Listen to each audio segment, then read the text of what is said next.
दोस्तों नमस्कार, मैं रम्मू सिंह।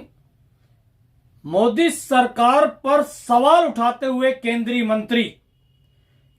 मंत्री नितिन राम मांझी अपनी इस सरकार को कैसे कटघरे में खड़ा कर रहे हैं, हम सुनाएंगे उनकी एक एक बात आपको।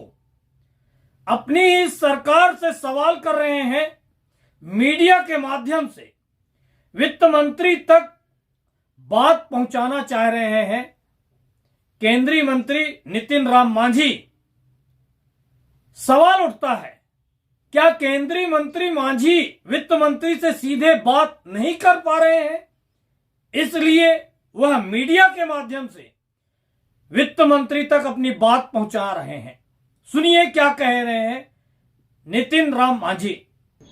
इस बजट में हम एक बात अलग से कहना चाहते हैं, शायद फाइनेंस मिनिस्टर के नॉलेज में जाए कि संगठित क्षेत्रों के लिए तो बहुत सा काम हो रहा है, लेकिन असंगठित क्षेत्रों के लिए काम नहीं के बराबर है।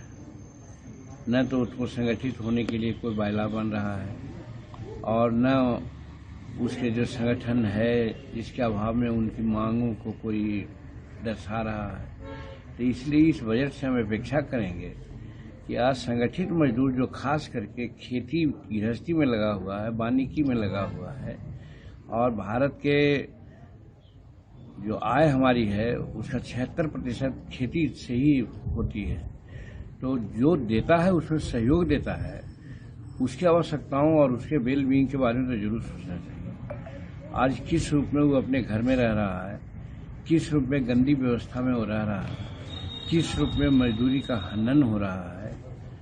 अब साधारण बात मान लीजिए कि लोग कमाने के लिए ईंट भट्टा पर चल जाता है।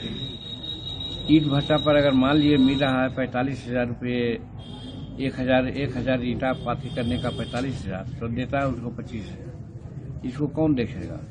सिक्योरिटी वालों को देखिए, देती है सरकार 25,000, वो देते हैं 8,000। इसको कौन देखेगा?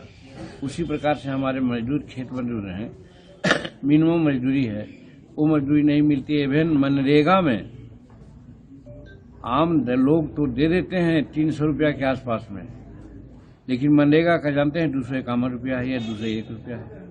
तो इस पर तो सरकार का ध्यान देना चाहिए कि मनरेगा का अगर बढ़ाते हैं मजदूरी तो मजदूरों की मजदूरी बढ़ती है, लेकिन नहीं देते हैं। हम लोग हैं, हम 300 रुपया देते हैं मजदूर को और मनरेगा से मिलता है 201 रुपया या 251 रुपया। एक चीज। दूसरी चीज, जब बीमार पड़ता है खेतिहर मजदूर, उसकी पत्नी गर्भावस्था में होती है, उस समय के लिए कोई व्यवस्था है? हम समझते हैं कि इस बजट में इस तरह की भी व्यवस्था होनी चाहिए। ये है। बाकी और सब चीज के लिए तो कहना ही नहीं पड़ेगा।